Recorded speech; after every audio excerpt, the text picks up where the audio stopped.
namootaan abdachiifame awwaan madaalamne samaayidee botte lubbuun keenya maranaa ta'ulee nu yaadachume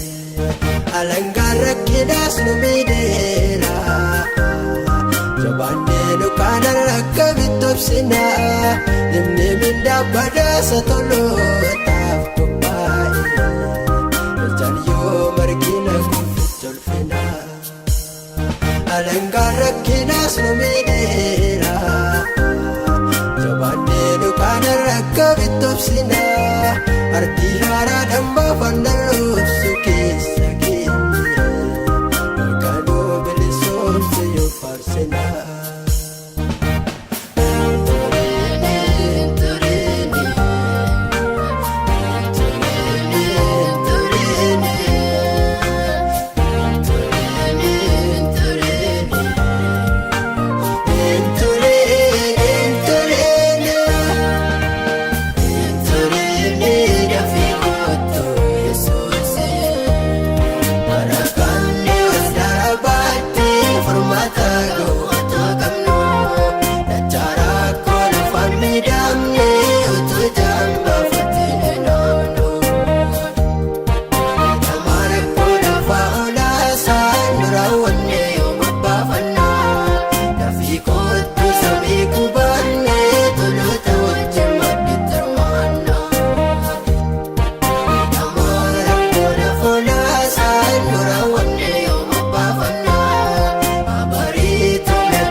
Gammachuun immoo foonee ishee keessa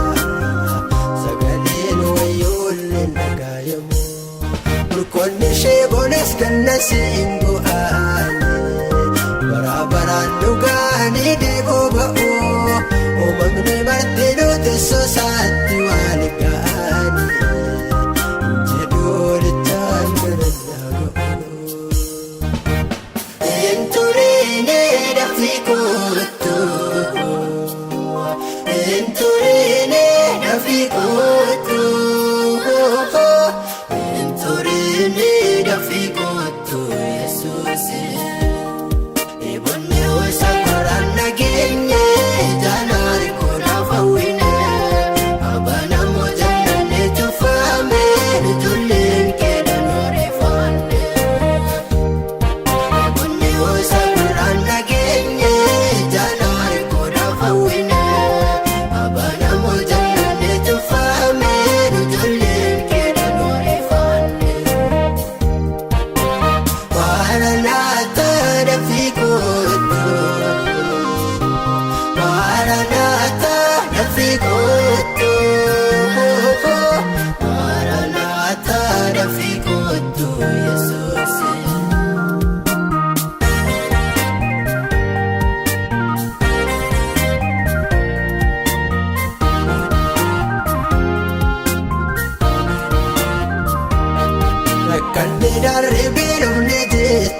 keessa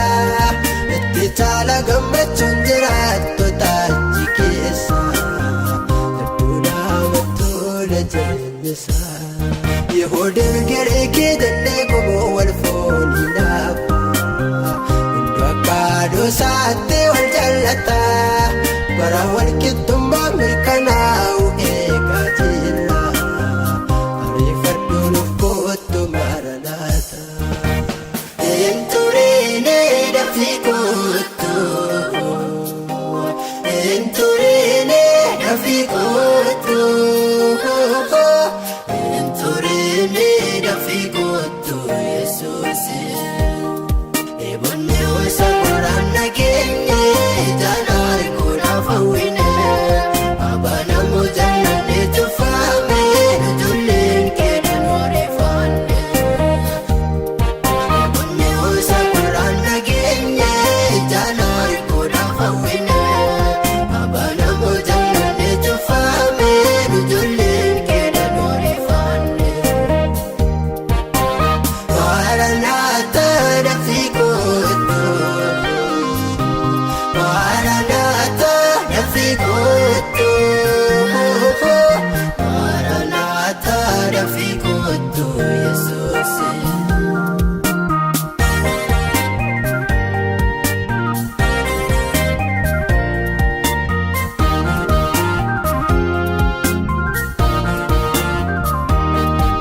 Koofamnaan bulu tasumaan jiru jannaticha